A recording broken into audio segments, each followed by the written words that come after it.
Welcome to the Carpenter Performing Arts Center. We'd like to remind you that the taking of photographs of any kind is prohibited during the performance. At this time, we'd like to ask that you turn off or silence all electronic devices and keep in mind the fact that texting can also be a disturbance to others. Also, please take a moment now to locate your nearest exit in case of an emergency. And now we invite you to sit back, relax, and enjoy. Ladies and gentlemen, please welcome the Carpenter Center's Executive Director, Michelle Roberge.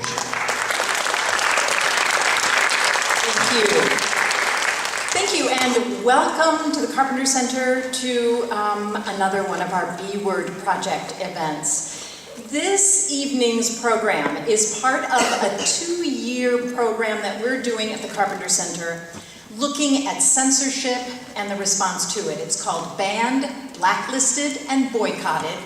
And when you've said that about 1 million times, you shorten it to the B-Word Project. So this is part of the B-Word Project. I need to thank the Association of Performing Arts Presenters and the Doris Duke Charitable Foundation that provided the funding for all of our B-Word Project activities. And there are a lot of them coming up. So I wanted to let you all know that the next 2 weeks are going to be cram full of activities looking at censorship here at the Carpenter Center. Tonight, we have a stunning program about art through the centuries and its censorship. Tomorrow at 1 p.m., right here, free, we have a lecture by noted international choreographer Bill T. Jones. If you don't know who Bill T. Jones is, go home tonight and Google him. You will be surprised to see his huge CV. He's a MacArthur genius. He's a choreographer, he's an artist, he's a thinker, he's a philosopher, he's an amazing human being. Next month, in November, our California State University Department of Dance students will be performing one of his signature works. It's called Reading Mercy and the Artificial Nigger, which is a short story by Flannery O'Connor that Mr. Jones translated into dance. So tomorrow, he'll be here to tell us about his artistic process in creating that piece and to talk about his own experiences with censorship. It will be riveting, and I really encourage you not to miss it. Next week, on Thursday afternoon at 1 p.m. right here, we are having a panel discussion with noted experts on the entire NEA 4 issue. And I figure you're not really old enough to remember the NEA 4. Anybody remember? The NEA 4 was a huge controversy that happened in 1990 when 4 performing artists were promised artistic grants from the National Endowment for the Arts. But then 2 members of Congress got wind of that, Jesse Helms and Dana Rohrabacher. You know that name.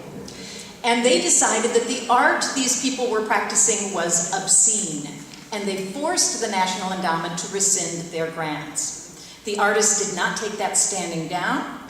They sued the government, and the case went all the way to the Supreme Court, sparking what is called the culture wars.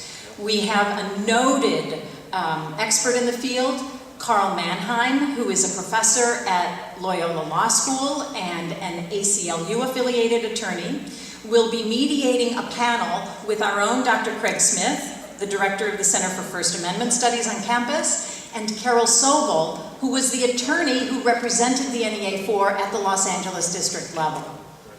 And we will have 3 out of the 4 artists participating in that panel, Karen Finley, Tim Miller, and Holly Hughes. Thursday night and Friday night, we will have 2 performances each night featuring all 4 of the NEA 4 artists doing the work they're doing now. They have never performed together. They have never performed in the same theater, let alone on the same evenings. It will be a landmark. I encourage you not to miss it. Karen Finley is actually creating a new piece, especially for the B-Word Project.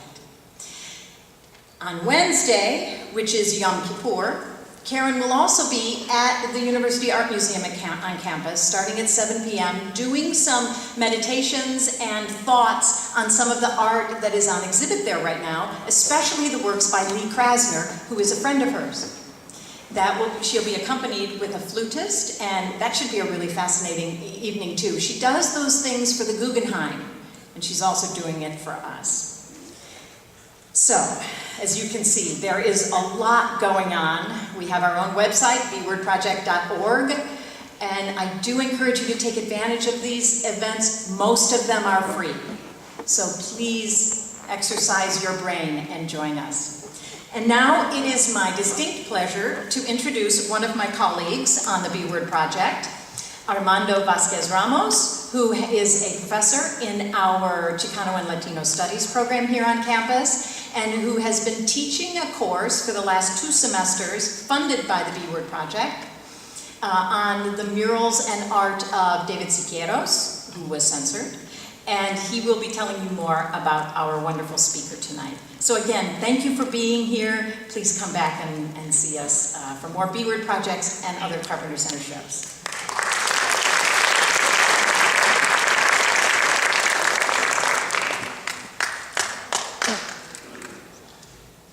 Thank you so much, Michelle, and buenas noches. Welcome to all of you that are here. It is really wonderful that we have been able to pull together this evening's presentation.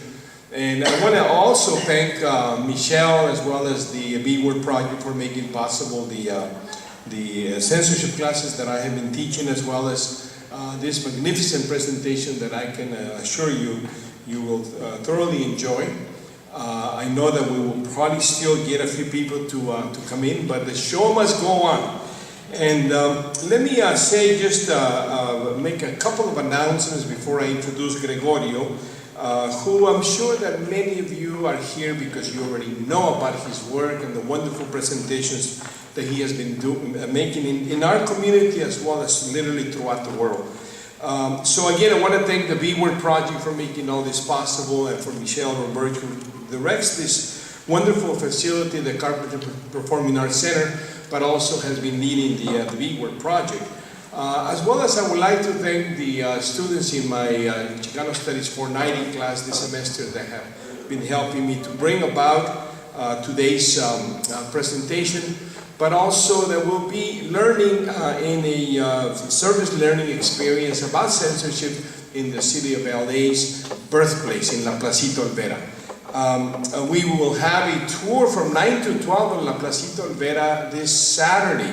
Anyone that would like to join us, it's a wonderful place to visit, and it's a landmark, unlike any other landmark in the city of Los Angeles, and I think probably the most important landmark in Southern California, the birthplace of Los Angeles being also the location for the reopening of David Alfaro Siqueiros' America Tropical in only a couple of weeks. And I invite you to note that on October the 9th, on the 80th anniversary of the unveiling of America Tropical by the Maestro David Alfaro Siqueiros, a new interpretive center of the America Tropical mural will be opened on Olvera Street at the Sepulveda House. This is a project that has taken literally 40 years to come about. And with us tonight is dear friend Luis Garza, who is one of the photographers and artistas from LA that worked over the last 40 years since the discovery of this mural, the reappearance of this mural almost 40 years ago, in 1969. And Luis has a lot to say about Siqueiros. He will be a part of this project. He curated a major exhibit on Siqueiros in LA last year at the Autry. And of course, we have many people that are looking forward to all the activities around Siqueiros, which has been the central part of this censorship topic at La Plaza Olvera. But it's not the only topic of censorship that we will cover. So again, I invite you to join us on Saturday from 9 to 12 in this tour. And I invite you to stay after the presentation to meet and greet Gregorio if you haven't met him before. Definitely, I would also encourage you to consider attending his presentation a week from tonight at La Placita Olvera in the open. He's blowing up a screen and showing his presentation on Siqueiros. Again, this is all part of the series of activities that are being organized in anticipation of the legacy of Siqueiros in Los Angeles and the influence he had on Chicano murals. So, last but not least, I want to make sure that if you are not on the Gregorio's list, that you return those cards that we have been passing around, and also to remind you to consider attending all of those programs that Michelle has already covered that are part of the B-Word project through the end of the year, as well as the Latin American Studies film series that will begin in a couple of weeks. We have passed out a card for you to consider attending any of those dates that you may have available. So, let me, without much more to cover, I want to introduce my dear friend, Gregorio Luque, who again, for those of you that are from the Long Beach area, needs no introduction, but certainly someone that to me is a treasure for the city of Long Beach. Last year, he was the honor as the Long Beach Artist of the Year. But also he has been, since he left his position as the founding director of the Museum of Latin American Art here in Long Beach, he has become a worldwide lecturer on various topics from literature to culture and of course the arts. And much of that he's going to cover today is brand new material. You are in for a real treat. A brand new presentation that he has prepared for the B-Word project for us in my class. But also let me say that he is a distinguished scholar as well as a diplomat. Gregorio served as the consul for culture here in the Mexican Cultural Consulate in Los Angeles. And before that, he was the first secretary at the Embassy of Mexico in Washington, D.C., where he also served as the deputy director of the Mexican Cultural Institute. And needless to say, his work here in Long Beach as the founding director of the Museum of Latin American Art was phenomenal. He has now lectured in China, in various parts of Asia, in, of course, Mexico, where he recently, last year, he did a presentation again out in the open in front of the National Institute of Bellas Artes, of the Fine Arts, in Mexico City before a crowd of 8,000 people. 2 nights in a row he did that. So we're really fortunate to have someone like Gregorio in our community, someone who I love dearly because of his commitment to the arts and to bringing the arts to the schools, to the children. And I'm sure that he'll have a bit more to say about that. Let me just say in summary that you're in for a wonderful presentation because Gregorio is dynamic, he's electrifying, and he's, quite frankly, unforgettable.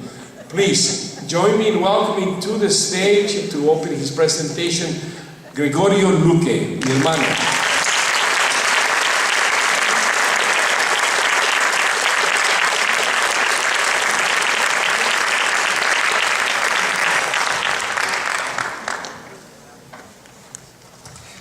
Thank you so much.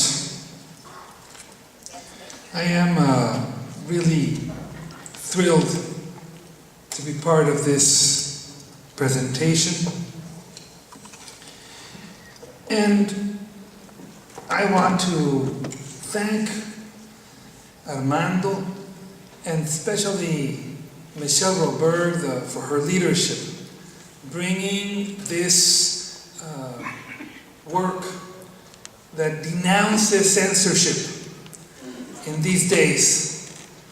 Precisely now, when we see people getting killed because of their ideas, is something that we have to do. And we have to remember that fanatics are not just in the Middle East. They're here as well. And we have to be vigilant to preserve our ability to say and to think and to talk and to criticize. That is an essential part of life. And I would like to remember, to dedicate this lecture. I was telling Michelle that I think that this It is not an accident that out of hundreds of colleges and universities, it was precisely Cal State Long Beach who won this grant, because there is a tradition of defense of liberty in Long Beach. And I would like to make a special mention of Blanche Collins. Blanche Collins was the librarian of Long Beach. She started out as a librarian of children, and in 1960 she became the main librarian here. And she started to get a lot of problems because somebody found in the Long Beach Library Lolita, and accused her of doing pornographic material. Then another person found The Last Temptation of Christ and said that Blanche Collins was supporting blasphemous materials. But when it really got bad is when they started criticizing, because you could find in this library books on communism. And so there was a big to-do. It was, the height of the Cold War. And they started to attack her in city council and denounce her and say that she should take those books off. And at the time they were building, the new building, and they started saying that they would suspend the funding. And then this lady stood up and said, well, if you take out the funding, it is fine, because a library is not a building. And then she said, censorship of books urged or practiced by volunteer arbiters of morality or political opinions must be challenged by libraries in maintaining the responsibilities to provide public information and enlightenment through the printed word.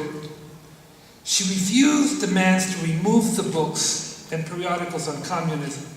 And she said, an American should have the right to come into his public library and learn about communism if he wants to. A library should be, she said, the poor man's university. Not just a factual repository, but a place to discover ideas and branch out. It is important to have all facets covered. We have enough faith, she said, in the public library system and the deep ideals of democracy for which it stands, to know that long after the present radical right-wing groups have disappeared, this library and other libraries throughout the country will serve the basic sense, the basic principle that the public has the right to choose. So Blanche, this is for you.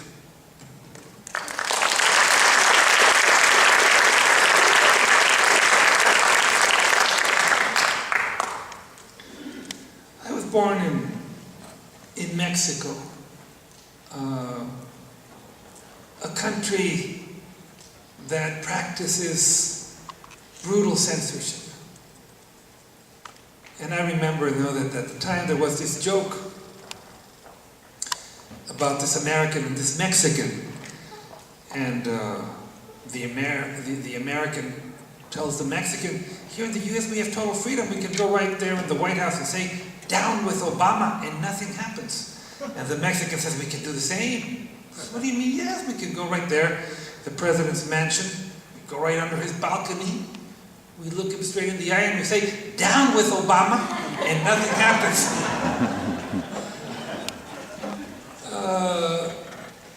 For many years, there were many words that you could not say, many people that you could not touch. Now things have been apparently eased, but still, Mexico is one of the countries that has more journalists killed every year. And so this image of Leopoldo Méndez of the great Taller de la Gráfica Popular, to me very much symbolizes the horrors and the violence of censorship. The limitation to say what you think and to act according to what you believe. The necessity to lie every day and every moment in your life because you are afraid. You are afraid of being jailed or being tortured or being murdered. This is why it's so important to defend that right, to stand up against any form that limits that freedom and that expression. Censorship is deeply rooted in our society. Even though if you read the New Testament back and forth, you will not find a single condemnation of Jesus towards sexuality. On the contrary, what you see in his words is the idea of tolerance, the idea of love, the idea of forgiveness. And yet, something very different has been done on his name. Because what has been the basis of a lot of the actions of the Catholic Church has been, at least in its origin, fortified in the idea of original sin and original damnation, to create a profoundly repressive society.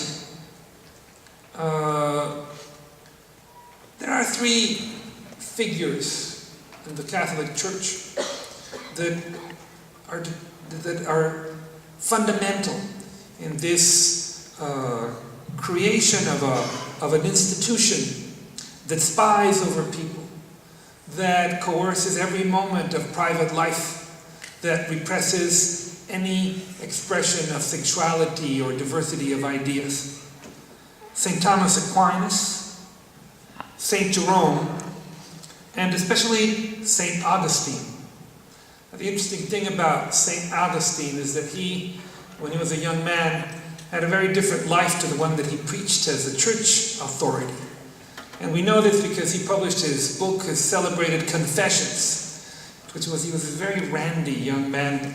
At some point he says, "Oh Lord, give me chastity, but not yet."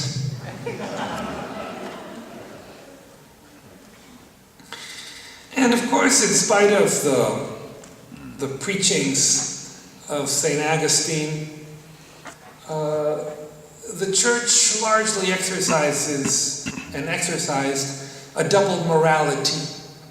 Because on the one hand, it pried in people's lives and created a true sex police and conscience police. But on the other hand, the internal scandals of sexuality inside of the church and perversion inside of the church were rampant and well known. Need us mention the Borgias and other atrocities. And one of the reasons for the schism in the church and the Reformation movement is precisely this double morale, this profound hypocrisy, and this differences between what you say and what you do. But the Catholic Church goes way beyond repressing sexuality and created, in my opinion, some of the most un-Christian institutions. And I'm referring, of course, to the Inquisition. Here you see the founder of the Inquisition, Tomás de Torquemada, a man who led the Inquisition. And here you see him with Queen Ferdinand and Isabella. And if you look at paintings like this one of Lucas de Padilla, what the poor victims of the Inquisition have in store is truly horrible. You see people about to be crucified, hanged, tortured in every form or fashion. The Inquisition perfected torture. It created instruments like this one called the rack, in which you tied a person And very slowly, you dismembered him or her with incredible pain. Those people that survived the rack lost their bodies, were crippled forever. And among the things that makes the rack so incredibly evil and sadistic is that it gave the torturer the ability to slowly, inch by inch, dosify the pain and the horrors of their punishment. And there are many more. This is called the heretic chair, with apparatus to crush ankles. This chair lined with spikes produced horrible injury. The victims died of infection or blood loss. Sometimes they heated this so that the nails would be burning hot. And the heretic, the person who defied the dogma of the church, would suffer enormously before he perished. These are just some examples. We could give a seminar of the horrible repression, the horrible censorship practiced for centuries by a church that calls itself the voice of the most generous and beautiful of men. And the role of the Catholic Church in the Inquisition not only persecuted and destroyed innocent people, it also set back the mind of humanity. People like Galileo, who was born in 1564, a physicist, a mathematician, an astronomer. Some consider him the father of modern physics and even the father of science. And in 1615 he was tried by the Inquisition. And the result of their judgment was that he was vehemently suspect of heresy. He was forced to recant and to spend the rest of his life in house arrest. The legend is that after his crime was to say that the earth moved around the sun, and not as the Catholic Church teaches, the other way around. Some say that his last words was, "and yet it moves." But the terrible thing about the Catholic Church was not only did they condemn Galileo the man, not only did they forbid his books, but they made his ideas heretical. So for hundreds of years, nobody could challenge the stupid dogmas of the Catholic Church. Nobody could say that the earth moves, that the earth circulates. And in this way, science was deeply put back in Catholic countries. In Mexico, we have also a taste of the horrible legacy of the Catholic Church. Mexico's greatest poet, Sor Juana Inés de la Cruz, was a nun and was a woman that created beautiful poetry and theatrical pieces and was also a brilliant mind. And Sor Juana's great defies in a world of men's dominance. And when they tell her that how come she thinks and writes that she's a woman, that she's contradicting divine order, Sor Juana's response is, well, if God really meant us not to be able to read, to think, and to write, why did he give us the ability to do so? In any case, you are the one who is blasphemous. And the end of Sor Juana occurs because she participates in a theological discussion about what is God's greatest gift, what is God's greatest favor. And Sor Juana's conclusion is that God's greatest gift, God's greatest favor, is making us no favors. Because by giving us no favors, he gives us the greatest gift of all, which is free will. God's greatest gift is freedom. They tried Sor Juana, they made her confess, they made her repent, And then they made her sign with her own blood an infamous document where she signed her name and said, yo la peor de todas, yo la peor del mundo. I, the worst of all, I, the worst of the world. So Juana was never able to read or write again. And she spent the last years of her life cleaning floors in her convent.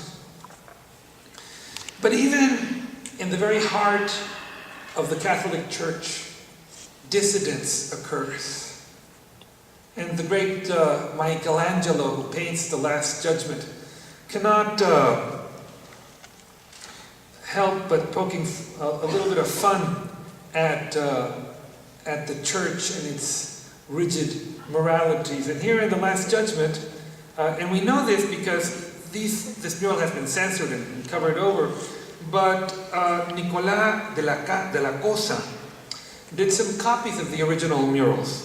So for example, here you have the way that it looks now. You know, this image of St. Blaise and St. Catherine. But the way that Michelangelo originally painted was them doing sodomy. As you can see, naked and sodomized. And then in another wonderful scene, here you see this covered. But in the original Michelangelo, this man is literally dragged by the balls to hell.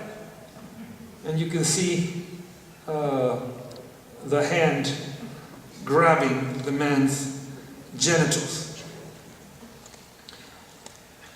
And yet, for its ferocity, the Inquisition had some surprising changes of opinion. For example, in 1573, it wanted to condemn Paolo Veronese, the author of this Last Supper. And what it accused Veronese was that he presented Jesus with waiters in this lavish dinner, and that could not possibly be the Last Supper. So what Veronese did is he simply changed the title of the painting, and instead of calling it the Last Supper, he called it the Feast in the House of Levi, tax collector. And so that made it okay to have waiters and German servants in the presentation. But the grip of the Inquisition, hard as it was, began to diminish. And in the early 19th century, there is this fabulous artist, Francisco de Goya, who does a celebrated series called Los Caprichos, in which he satirizes society and he fantasizes. And the Inquisition tries to attack him. However, Goya had powerful friends in government as well. And people that were seeing that the Inquisition not only had destroyed scientific thought, but was becoming a problem for the entire Catholic world in terms of economic development. Because while the Protestants were progressing and were innovating and having industries here, all the Catholic world was dark in the dungeons of darkness and dogma. And so Goya had done a series of extraordinary pieces of the clothed and the naked maja. He made the clothed maja later. I should have showed you the other way around. But some say that the clothed maja is much more seductive than the naked one. You will be the judge. Huh? And the naked maja was collected by Manuel Godoy, that was a minister to Charles III. And so Goya prevails over the Inquisition. And we begin to see the limitation or the transition, a little bit like what's happening, in those Muslim countries by the tyrannical mullahs, the hideous zealots. And this is the way it was also in Catholicism. So it begins to change. And Goya is able to criticize the conventions of society, but also this world of witches and superstition. This is a painting he does in 1797 called The Bewitched. And notice this person oppressed by all these monsters of censorship and torture. And he even gets away in painting the monarchy in their glorious imbecility. You know, look at them. I mean, they're all... But he gets away with it because he puts all these glorious clothings on them. And so they don't realize what he's doing. But look at the faces of them. So this rigid medieval morality begins to change. There's other examples of cartoons with the etchings in newspapers. This one by the great Daumier. And he was put in prison. He puts this prince as this fat monster. So he's put in jail. But Charles Poiret does something more astute. He finds that the king's face looks like a pear. And so he simplifies it and starts doing little pears here and there. And nobody can criticize him why he's painting a pear, right? So cartoons find a way to provoke thought and criticism. And then you have the great lovers like Casanova that writes books about his affairs and his love affairs. He gets censored a bit, but nothing like François-Antoine Donatien, also known as the Marquis de Sade. And also as part of the Beat Project some time ago, I saw a play about the Marquis de Sade and how he talks about finding pleasure in pain and all these erotic tales that are considered so obscene that he is imprisoned. And the theatrical piece takes a little bit of license, but it shows you how they end up, he writes so they cut his hands, and he speaks so they cut his tongue.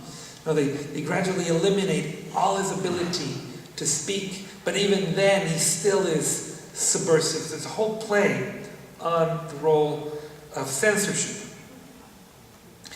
And in the Anglo-Saxon world, the censorship is also very intense. The Queen Victoria is notorious for this.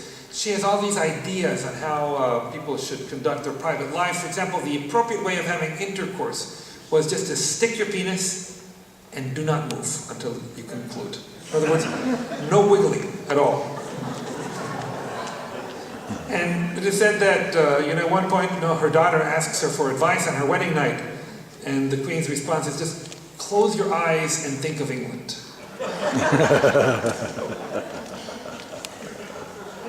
And the society they engender is one of profound hypocrisy and repression. That you can see it just by looking at the way that people dress. I mean, these kind of waists, of course, are totally artificial. They're done with tightening the body. That is why the women kept on fainting. And yet, in spite of all their prudishness, the Victorian age is also the golden age of pornography. The pornography, the prostitution of all kinds, everything flourishes in this society. And the tales of the pornographic booklets tend to be similar. No, it's about this prudish, most of them deal with this prudish girl that is taken to a harem. And then when she finds the throbbing organ, as they describe the penis, she actually likes it. And so, it is also a society that censors and prohibits homosexuals. Particularly vile with the great Oscar Wilde, author of many books, The Portrait of Dorian Gray and others. And he is condemned and censored because of a homosexual relationship that he has. And at the end, one of my favorite stories, he's been condemned by the court, and the heckler screams at Oscar. He says, "You're scum. You're in the mud now. You're worthless. You're in the mud."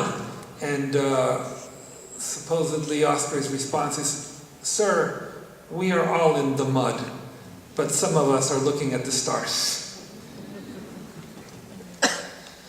And America, to a large extent, is more Victorian than the Victorians. Remember, here we had the Puritans. So the society in the US is deeply repressive. And at the beginning of the 20th century, you have people like Anthony Comstock that has all these weird prohibitions. For example, he condemns the immoral use of rubber to make condoms, for example.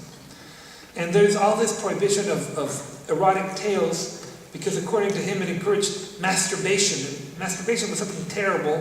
There were all these ways of how to forbid masturbation. Nowadays, Woody Allen says, hey, not masturbation, it's sex with someone you love. But in those days, you know, it was like, hey, or this other fantastic one, that he has a very intense sex life, especially when he's by himself. But in those days, you know, there was even machines to prevent masturbation. Or formulas, like every time that you felt the urge, you had to do the complete Sermon on the Mount, or you had to submerge the penis in cold water. And then tales that you went totally blind if you masturbated.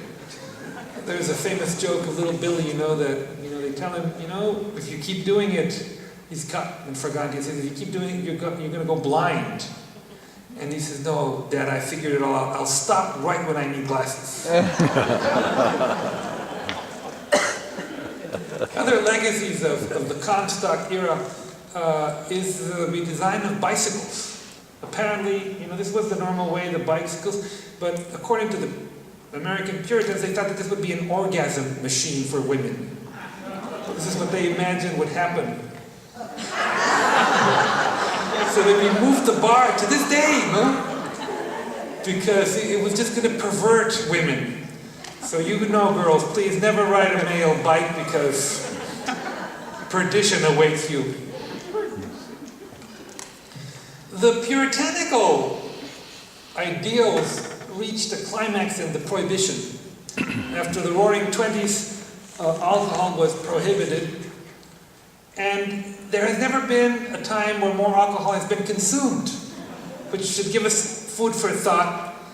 And not only was more alcohol consumed, but also the worst kind of alcohol. Alcohol that made people blind, moonshine, things like that. But also the mafia flourished. So you have massive addiction, consumption of the worst kind, and you have multimillionaire gangsters. Just give us food for thought for the absurd drug and wars that we're doing for long. Now, one of my goals here was to give you a general view of censorship and not to limit myself only to the president or only to the US. And sadly, some of the worst abuses come in communist countries that had been built with the idea of changing society. And yet, under Stalin, censorship reached levels unequaled anywhere else. People were put in concentration camps, not because of their race, but because of their ideas. Books were forbidden, and then even the great communist leaders were killed. Nobody has killed more communists than the Soviets. Here you see all of Lenin's Politburo, and they were all either executed or imprisoned.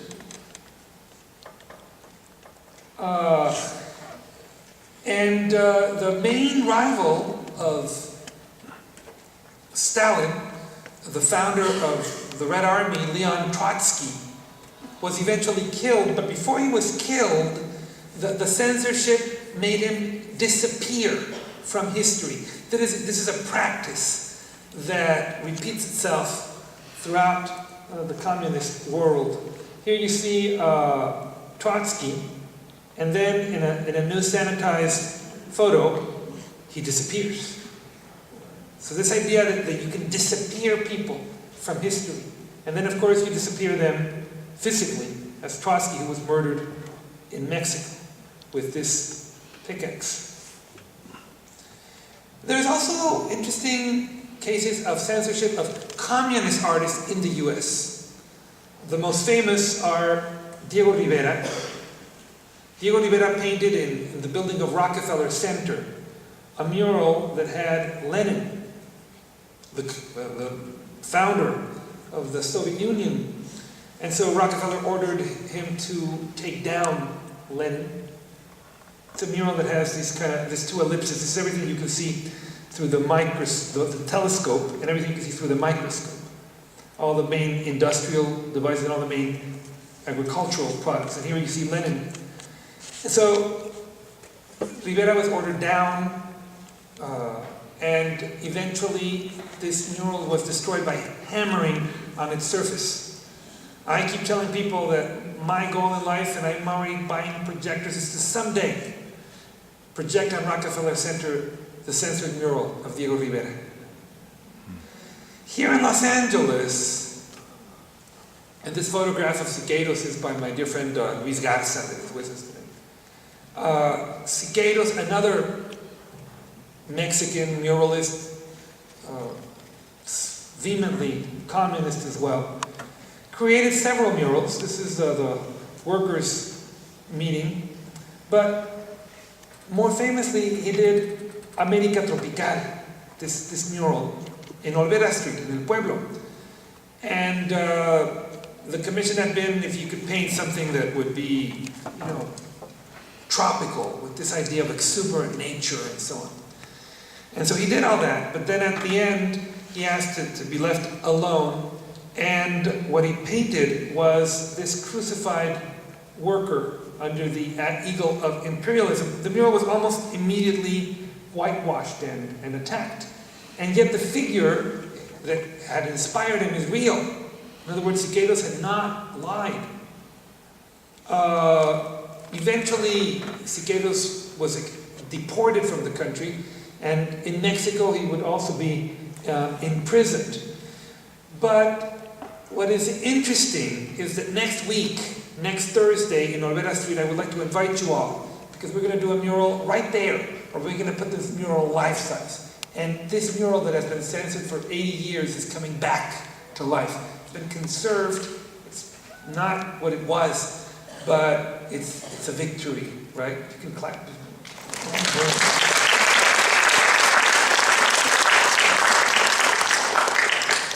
Another mural that has been censored again and again is Pablo Picasso's Guernica.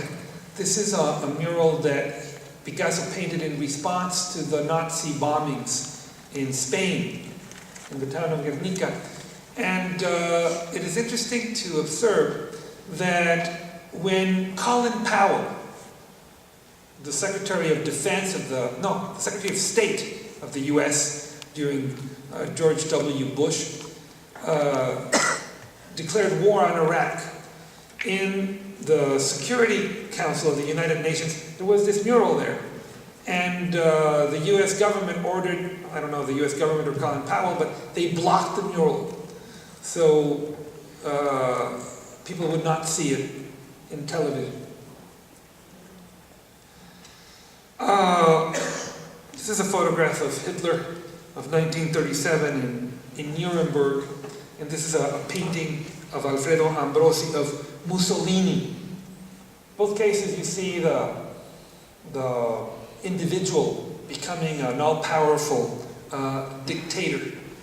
And these are also among the most totalitarian, repressive, and prone to censorship regimes in history.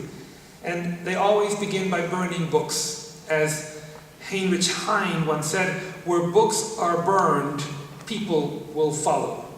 And this is exactly what happens here. You see, in 1933, a massive burning of books in Berlin, considered un-German.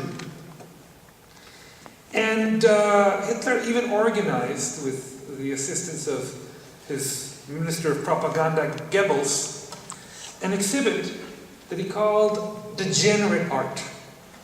And in this exhibit, the Nazis put together all the art that they considered degenerate.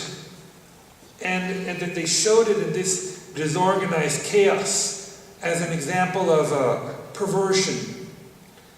It turns out that it is a badge of honor to have been included in that exhibit, because among them you have some of the most important contemporary artists like Marc Chagall or Kandinsky or Paul Klee. And as a way to compare the bad, degenerate Jewish art that he considered offensive, they organized an exhibit of the good German art with all these, heroic figures. But some people were so stupid that they thought that the degenerate art was the good German one because they were all naked.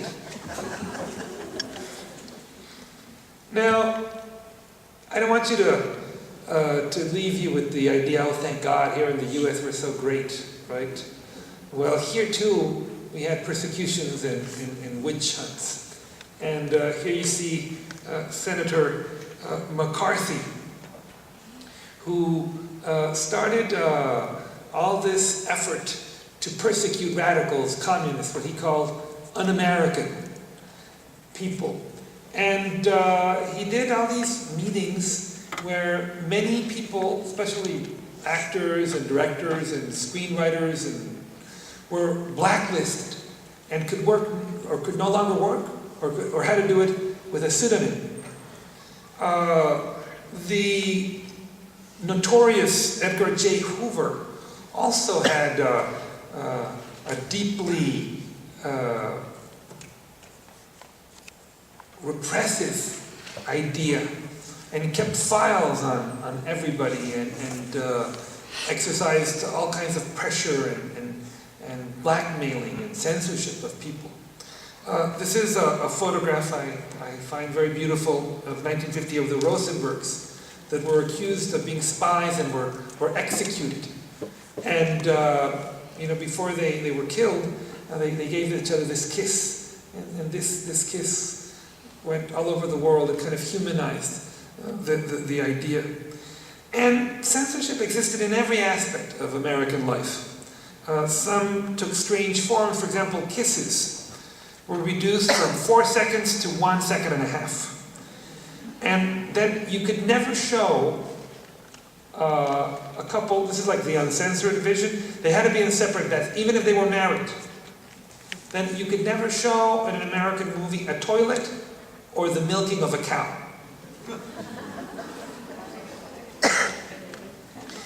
And I hope that we can do this lecture again next year.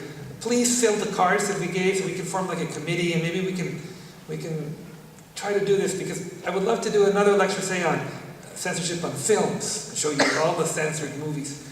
Here is perhaps the most censored film called The Andalusian Dog by Luis Buñuel. It begins with this one that they cut this eye, and it has all the desire. It's one of the surrealist masterpieces, but it is a movie so shocking. It was done in 1923 that it is said that Luis Buñuel was showing it to Chaplin, and suddenly they heard a loud sound. It was the projectionist. I just fainted. Buñuel did several movies that were very controversial. This one is the Golden Age. Then there is Ecstasy with the beautiful Hedy Lamarr of 1933, considered one of the most erotic movies.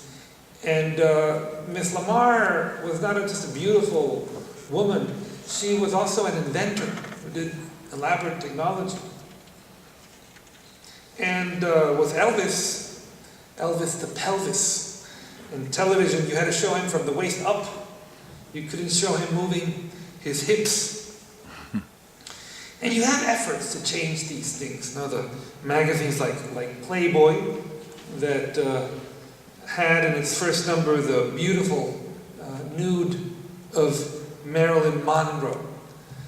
But what really changed the kind of condemnation and this kind of fixation with repressing and censoring sex was not necessarily the efforts of people like Sigmund Freud, but more statistics like those gathered by Kinsley and later Masters and Johnsons, and they made surveys of the American public, and they found shocking things like, for example, 98% of men masturbated.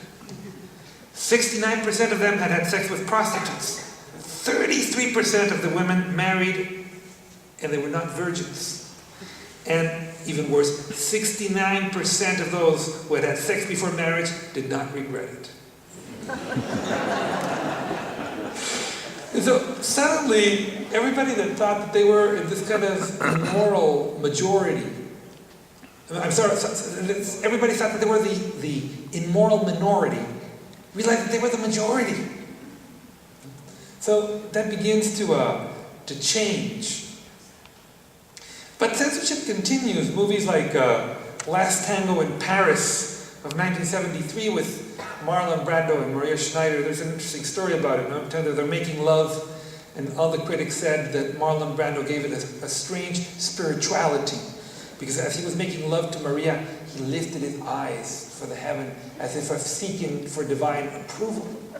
And once they asked Marlon Brando, what is it that you lift your eyes to ask divine approval? He said, no. The problem is I didn't remember my lines, and so I had written them, so I just lifted my eyes to see which was. Another particularly potent film is called Night Porter with Charlotte Rampton. And if we do this again next year, I promise to show you all of those scenes. But censorship expresses itself in many ways. The hidden lists, the people that didn't get jobs, the secret surveillance of others. And in the Dallas Museum, they put together, the director, Jerry Bywaters, put together an exhibit for the Olympics. And he put together art, like this one by Ben Shahn of 1955, The National Pastime, or this other one of Joshua Kumiyoshi of skaters. But the exhibit got prohibited because some of these artists had been communist sympathizers. And that was enough to invalidate this exhibit. In the 60s, there is a wonderful confrontation between the old and the new America. And there is one piece I especially like by Edward Kienholz called The Backseat Dodge. It's done in 1964. And it's like an old little Dodge, and you have a couple there making love. They showed this at LACMA at a time where, the old society were condemning the young people because they were accused of being promiscuous. Well, their parents had all been in the Dodges, making love, probably without being married. And so this piece created a stir. It was incredibly controversial. People talked about suspending the funding for LACMA. Finally, they ended up by closing the door. So people just got a glimpse of the two dolls screwing. It was like terrible. They just got a little piece of it. And finally they opened the door, but the more that they closed the door, they made it restrictive, the more curiosity it generated. There's a fabulous cartoon of Paul Conrad where he says, "Oh, it's awful," but when he looks at the Board of Supervisors of LA, it's terrible. It's awful. And of course, some of the most pervasive censorship has to do with racial relationships. And the whole hypocrisy of having a society that proclaims itself to be an example of freedom and has a whole class of people that are treated differently because of their race. This photograph I find very eloquent. You see the colored fountains and the white. This existed in everything. In the bathrooms, in the hotels, in the baseball teams, in the newspapers. And none of this opinion was ever ventilated. And so the killings and the brutality of the black people all suppressed and masked. This image of 1919, this lynching in Omaha, Nebraska, is an image of unsurpassed human vileness. You see not only the lynching of this man, but all the satisfaction of these who had just done the killing. And so, in the late 50s, the contradiction is exposed. Cases of Rosa Parks that refuses to take the back seat of a bus, or people that strikers that parade with the legend, "I am a man." And yet, all this is met with a great degree of repression. This is another infamous photograph of the Sheriff Cecil Ray and Lawrence Rains. They were members of the Ku Klux Klan. And they killed 3 people and were taken off easily. And you can see their satisfaction, their sense of no remorse at what they have done. So I find in the beatings, in the brutality, also a form of censorship, of impeding people to say and to complain and to express their feelings. Muhammad Ali, who was the world champion and who refused to go to Vietnam, he said, "No Vietnamese has called me a nigger." And he was stripped of his title as world champion because of that. Or in the 1968 Olympics in Mexico, where Tommy Smith and John Carlos, who won the gold and bronze medal, while the national anthem was playing, lifted their fists with the Black Power associated with the Black Panther Party. They were immediately sent home. I met one of them. For years they couldn't find work. They were completely silenced in every form. And in China, the whole social engineering that has to do with Mao's experiments produces some brutal acts of censorship. One of the most notorious is the Cultural Revolution, where young thugs are thrown to attack artists, teachers, and the elders are paraded with and humiliated and sent to do rehabilitating works so that they can achieve communist purity. Here you see some examples of these men and women. They also destroyed ancient works of art, burned libraries, and in this context of abuse, you have people like Chen Sihuang, who refuses to confess and to walk around with signs saying that he's a capitalist pig. And in his paintings of traditional Chinese art, like bamboo or autumn or two boats, create an art that defies the brutes and the censors.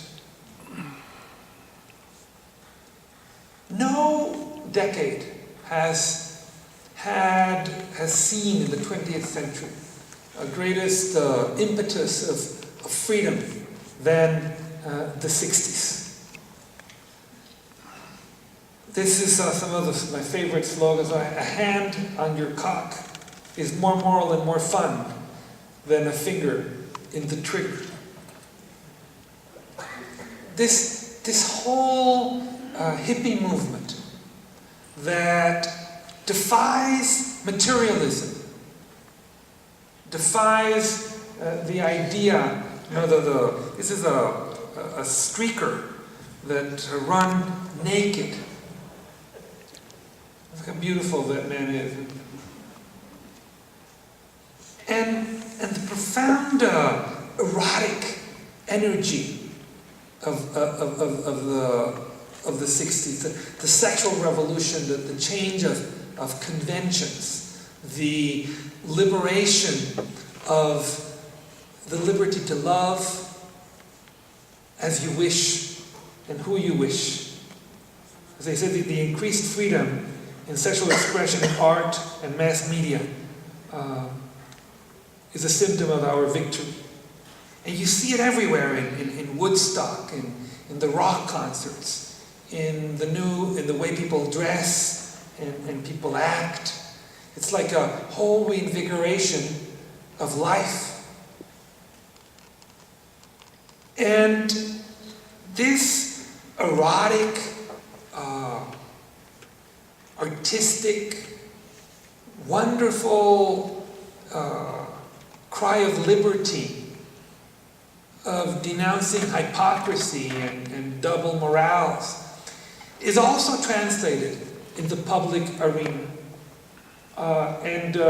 We have the voice of the young confronting the bayonets of the National Guard in Berkeley, or expressing their feelings in the streets.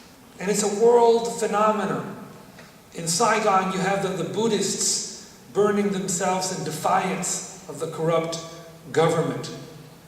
And all throughout the US, those things that cannot be said, that are stopped in the media, that are not published, that are not spoken in the radio, are said in the streets with voices and with signs and with the vivid participation. Few artists have embraced this spirit of diversity and energy with greater purity than John Lennon. I was hearing again his songs of the late 60s and early 70s. This is like the censored photo of John and Yoko. The two. He had gotten in trouble before as a Beatle, once he declared that the Beatles were more popular than Jesus. But now he took on the war movement, and he used his vast popularity and wealth to fight these demons. He put these huge billboards, saying war is over, and he did albums and songs about it. And the cry of the young is heard all over the world, also in France and in Czechoslovakia, where the young people put flowers in the Russians' rifles. In few places, the youth movement is met with more brutality than in Mexico. In 1968, for the first time, the Mexican youth and society comes out to protest. But here they are met with the brutal army and the government unleashes the tanks on the young. Hundreds are murdered the 2nd of October of 1968, and many more are placed in jail. The newspapers are censored, their voices silenced. And to some extent, this happens throughout Latin America. This is why when the US claims some moral superiority over the communists or the Russians, I question it. Because in Latin America, we know all the tyrants supported by the US that flourished all over Latin America.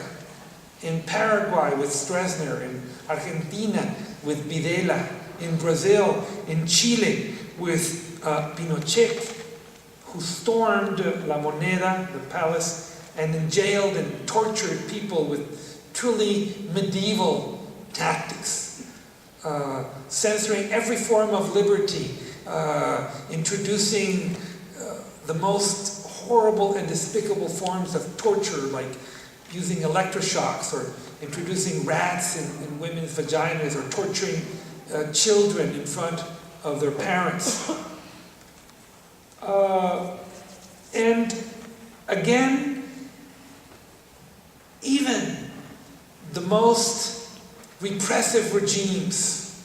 Can you imagine a place like Argentina, a corrupt and vile military supported by the wealthy, supported by the US? A totally censored and silent society. And it is these young people, or old people. In the case of Argentina, the fall of the dictators was done by the women, by the mothers and the grandmothers of the Plaza de Mayo that defied the torturers and came out with their signs demanding where are their children and their grandchildren. So wherever there is oppression and there is silence and there is censorship, they must be challenged. In the US, another important struggle has been to legitimize and to give social equality to gays and to lesbians. One of my favorite artists, Robert Mapplethorpe, extraordinary photographer in his own right. I mean, last year I was in Florence, and they were showing some of Mapplethorpe's images right next to the David of Michelangelo. Beautiful and pure. And yet, Mapplethorpe could have made a career simply, the most beautiful flowers, the most beautiful portraits. And yet, Mapplethorpe has the courage to photograph exactly the things that irritated society. And he does these images of gay life, and he takes not just the nice, accepted gay life, but also the controversial, the prohibited. Images like this one, the man in polyester suit, tremendously controversial. And so there was this, or this portrait of Louis Bourgeois with this, it looks like a gigantic penis, and her expression, the smile makes the photograph. And so this exhibit of all his work was going to be shown in 7 cities, among them in DC. And some of the images were censored.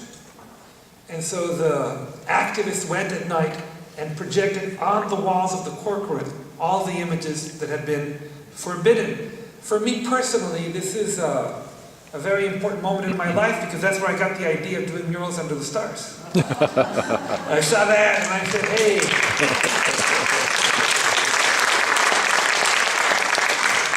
Now, I'm putting all my savings next Thursday because I'm going to buy an inflatable screen.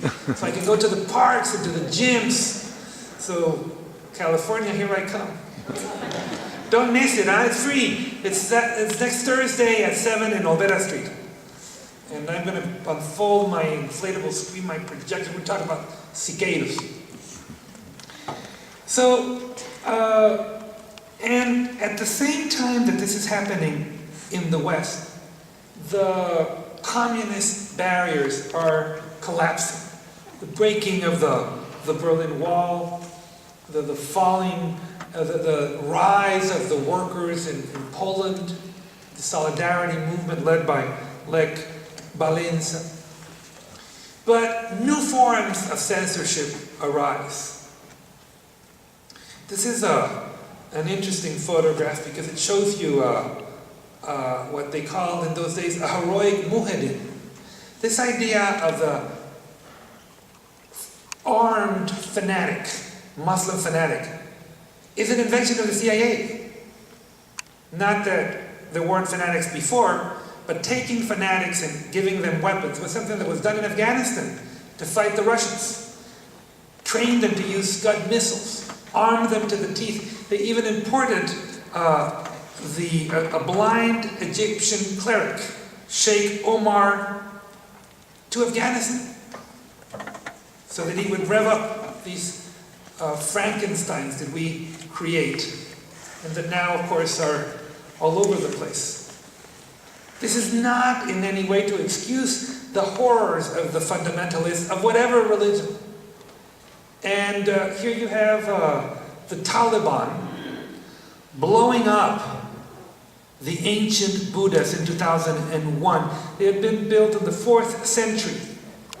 And this ideological zealots, the same people that are burning embassies and killing diplomats and threatening people's liberty, these same thugs took an ancient Buddha and bombed it and destroyed it, as you can see in this photograph.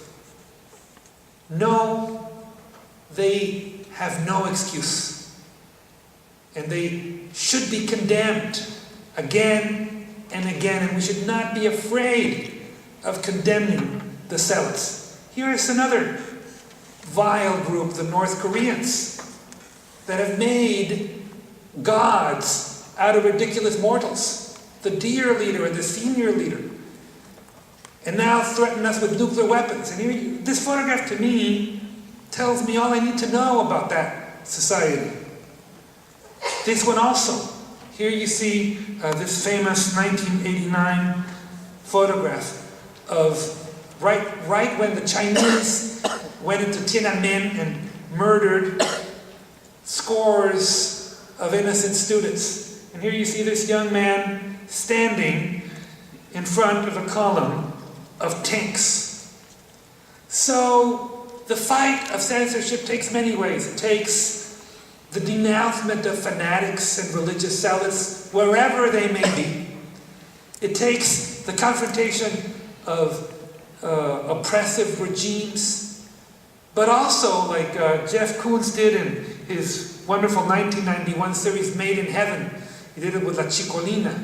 And it is a celebration of eroticism, where he actually performs all kinds of glorious sex with her. Another art that is deeply censored and that happens right in front of our noses is street art. There is something wonderful about street art. This is a photograph of Barry McGee in San Francisco of 1993. And street art is not just painting, it is also, as this image of the Colossus of Rhodes shows us, it's also poetry. There are messages and voices. Here is this John Fettner, Broken Promises of 1980. Countless of people have gone to this place to do speeches about the ruin of urban societies. And here in this abandoned building, with these primitive elements, this white and this text, makes a more powerful artistic statement than what happens in many museums or many galleries. Mr. Krebs, Joey Krebs says this very well. He says, these are the thoughts that set fire to your city. Some of them, like this one in Italy, are truly fantastic from a visual point of view. Or this other one in Brazil that has all these eyes. You have it better, you see it here better. In the mountains, the attempt to convert the entire landscape into a canvas. Or others are simply